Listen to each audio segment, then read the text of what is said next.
අයිබෝන් මේ වීඩියෝ එකත් එක්ක එකතු වෙන ඔයාලා හැමෝටම උසස් පෙළ සංයුක්ත ගණිතය පදනම් පාඨමාලාවට ඔයාලා හැමෝම සාදරයෙන් පිළිගන්නවා. මගේ නම කේශාර වැලිවත්ත. කලින් වීඩියෝ එකකින් අපි කතා කළා උසස් පෙළ සංයුක්ත ගණිතය තෝරගන්න ඕනේ ඇයි කියන එක වගේම ඒකෙන් ඔයාට අනාගතේ ලැබෙන අවස්ථා ගැන. ඔයා තාමත් ඒ වීඩියෝ එක නැරඹුවේ නැත්නම් මේ දකුණු පැත්තේ උඩින් වැටෙන කාඩ් එකෙන් ඔයාට ඒක බලන්න පුළුවන්.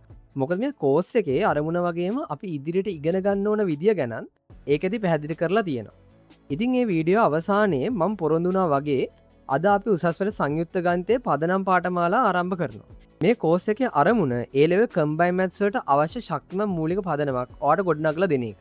අපි ගානක් හදද්දී නිකම්ම සූත්‍රයට ඉලක්කම් ටිකක් ආදේශ කරලා යාන්ත්‍රික විදියට ඒ ගාන විසඳනට වඩා ඒ ගානේ වෙන සිද්ධිය තේරුම් ගන්න අපි උත්සාහ කරමු. ඉතින් අද අපි මුලින්ම කතා කරමු ද්විපද ප්‍රසාරණය එහෙමත් නැත්නම් binomial expansion ගැන.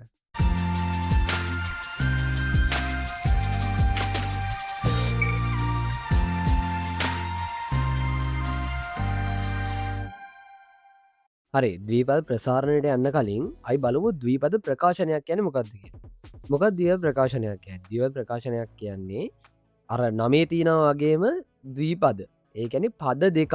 පද දෙකක් සහිත වීජීය ප්‍රකාශනයක්. ඒ කියන්නේ මෙන්න මේවා. ඒ කියන්නේ a ධන b ඊට පස්සේ x ධන 3 ඊට පස්සේ 2යි a ධන b ඔන්න ඔය වගේ උදාහරණ අපිට ගන්න පුළුවන්. ඒ කියන්නේ මෙන්න මේ වගේ පද දෙකක වීජීය ප්‍රකාශනයක්. ඔන්න පද දෙකක් තමයි තියෙන්නේ. එතකොට දැන් ඒ විදිහට ගත්තොත් අපිට 2x වර්ග ධන 3x ධන 1. දැන් මේ වගේ එකක් ගත්තොත් මේක ද්විපදයක් වෙනවද? ඒ කියන්නේ ද්විපද ප්‍රකාශනයක් වෙනවද? නෑ නේද? මේකේ අපි දැන් ගත්තොත් මේකේ ඇත්තටම පද තුනක් තියෙනවා නේ. මෙතන එක පදයක් තියෙනවා, මෙතන තව පදයක් තියෙනවා, මෙතන තව පදයක් තියෙනවා. ඒ කියන්නේ මේකේ පද තුනක් තියෙනවා. එතකොට මේක ත්‍රිපද ප්‍රකාශනයක්. මේක ද්විපද ප්‍රකාශනයක් වෙන්නේ නැහැ.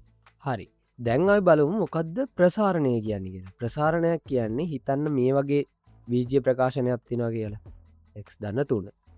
එතකොට මේකේ ප්‍රසාරණය කියන්නේ මේකේ වරහන් ඉවත් කිරීම. මේ තියෙන වීජීය ප්‍රකාශනයේ වරහන් ඉවත් කරන එකට. ඒතර වරහන් ඉවත් කරලා අපිට පුළුවන් මේ දෙකෙන් මෙන්න මේ ඇතුලේ තියෙන පද දෙකම වැඩි කරන්න. ඒතර අපිට එනවා 2x ධන 3 වාරයක් 2 කියලා.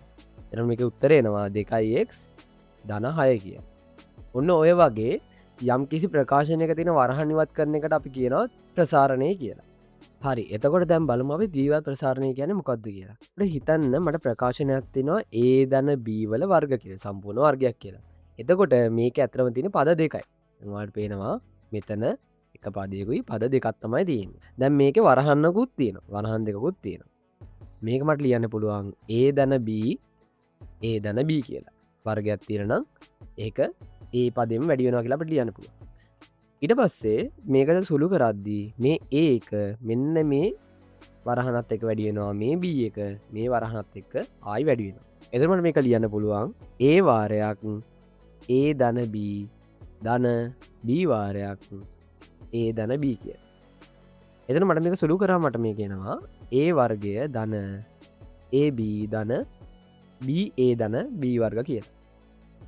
එතන මේක තවදුරටත් සුළු කරාම a වර්ග ධන 2ab ධන b වර්ග කියලා මට ඒ බහුපදය ගන්න පුළුවන්. මේ වගේ ද්විපද ප්‍රකාශනයක් තියෙනවා a ධන b වල සම්පූර්ණ ගණය කියලා. එතන මේකේ අදහස තමයි මේකේ a ධන b a ධන b a ධන b කියලා තුන් පාරක් මේක ගුණ වෙනවා.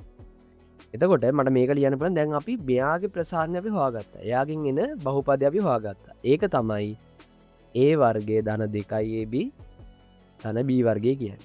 එතකොට ඒක අපි වැඩි කරන්න ඕනේ a ධන b ත් එක්ක. ඊළඟට අපිට එනවා මේක සුළු කරාම දැන් මෙතන ඒකත් එක්ක මේ සම්පූර්ණ ප්‍රකාශනයම සුළු වෙන්න ඕනේ. ඊට පස්සේ මේ b ත් එක්ක මේ ප්‍රකාශනයම ගුණ වෙන්න ඕන. එතකොට මම මේක ලියන්න පුළුවන් a වාරයක් a වර්ග ධන 2ab ධන b වර්ග කියලා ධන b වාරයක් a වර්ගයේ ධන 2ab ධන b වර්ග කියලා. දැන් මේක ප්‍රසාරණය කරාම මට එනවා a ඝනය 2a වර්ග b ධන b වර්ග a ධන ba වර්ග ධන 2ab වර්ග ධන b ඝනය කිය.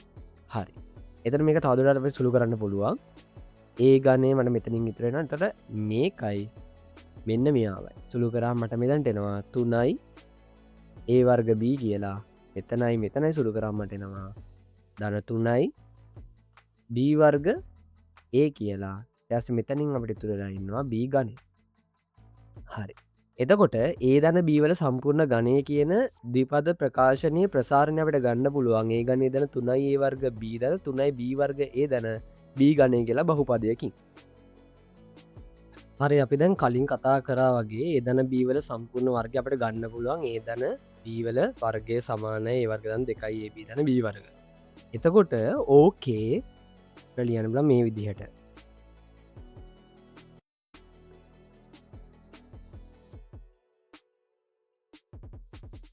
ධන B වර්ග එතර මේවතින අපි සංගුණක සැලකුවොත් මෙතන ඉස්සරහතින එක මෙතන ඉස්සරහතිනෙත් එක එතර මෙයාගේ අපි සංගුණකවල අනුපාත සැලකුවත් අපට එන්නේ එකට දෙකට එක කියන අනුපාත ඊට පස්සේ අපි ගත්තොත් ඒ දන බීවල ගණය සම්පූර්ණ ගණය කියල ගතොත් අපට එන්නේ එකයි ඒ ගණය ධන 3යි ඒ වර්ග B ධන 3යි ඒ B වර්ග ධන B ගණය එතර මෙයාගේ අනුපාත වෙන්න මෙතන තින ඉස්සරහ එක එතර මෙයාගේ අනුපාත වෙන්නේ එකට තුන්නට තුන්නට එක කියන සංගුණක අනුපාත කියන මෙතන ති ඉස්සරහ තින සංගුණක ඒ සංගුණක අපට ඇවිල්ලා තියෙන මෙන මේ විදියට එකට දෙකට එක ඩැස් මේක එකට තුනට තුනට එක එරවි තවුදහන්න සල කළ බලමු ඒක තමයි ඒ දන බීවලේ හතරනි බලය අපි හොල බලමු ඒක එන්න එක ගන්න පුළන් අපට ඒ දන බීවාරයක් ඒ දන බීවල සම්පූර්ණ ගණය කියලා ඒක සැලගෝමට මේ ගන්න පුළුවන්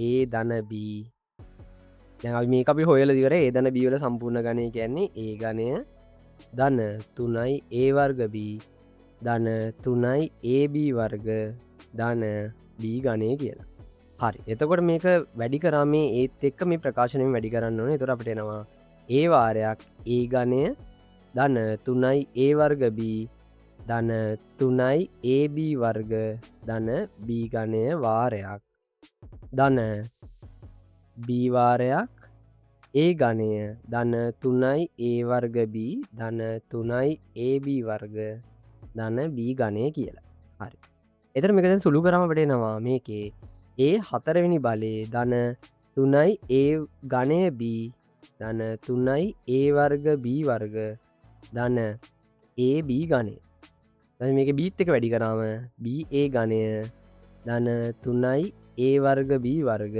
ධන 3යි AB ගණය ධන B හතරවෙනි බලය කියලා පටෙනවා දර මේක තවදුර සුළු කරොත් අපට මේ කෙනවා ඒ හතරවෙනි බලේ ධන මෙතන 3යි ඒ ගණය B එකක් තියෙනවා මෙතන B ඒ ගණය එකක් තියෙන ඒ දෙක සුළුනාම 4යි ඒ ගණය B කියලා පටෙනවා ධන මෙතන 3යි ඒ වර්ග B එකක් තියෙනවා මෙතන 3යි ඒ වර්ග B එකක් තියෙනවා අපිට ඒකෙන් එනවා 6යි ඒ වර්ග B වර්ග කියලා ඊට පස්සේ මෙතන AB ගණය ඉන්නවා මෙතන 3යි AB ගණය ඉන්නවා ඒක සුළු කරාම අපිට එනවා ධන 4යි AB ගණය ඉතුරු වෙලා ඉන්නවා B හතරවෙනි බලය එතකොට මෙයාගේ අනුපාතය අපිට එනවා මෙන්න මේ විදිහට මේක අනුපාතේ මෙතන ඉස්සරහ එකයි මෙතන 4යි මෙතන 6යි මෙතන 4යි මෙතන 1යි කියලා එනවා එතකොට මෙතන 1යි මෙතන 4යි මෙතන 6යි මෙතන 4යි මෙතන 1යි කියලා එනවා එතකොට මෙයාගේ අනුපාතේ 1ට 4ට 6ට 4ට 1 කියලා එනවා තව වාට පේන දෙයක් තමයි මෙතන මේ තියෙන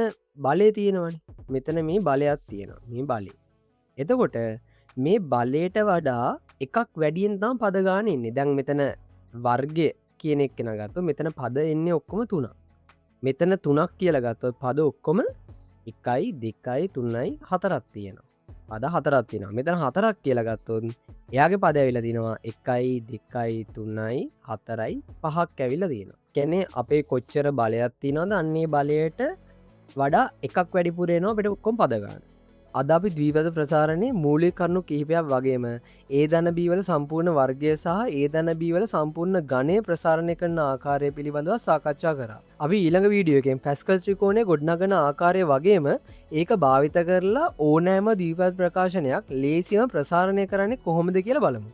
මේ වගේ වැදගත් පාඩම් අතපස නොකර බලන්න අපේ channel එක subscribe කරලා notification bell එකත් අනිවාර්යයෙන්ම ක්ලික් කරලා තියාගන්න. මේ වීඩියෝ එක ඔයාට වැදගත් වුණා නම් ඒ ලෙවල් කම්බයින් මැත්ස් කරන ඔයාගේ යාළුවන්ට ෂෙයා කරන්න. එහෙනම් දීපල් ප්‍රසාරණේ දෙවන කොටසත් සමගින් හමු වනතුරු ඔබට ජය වේවා.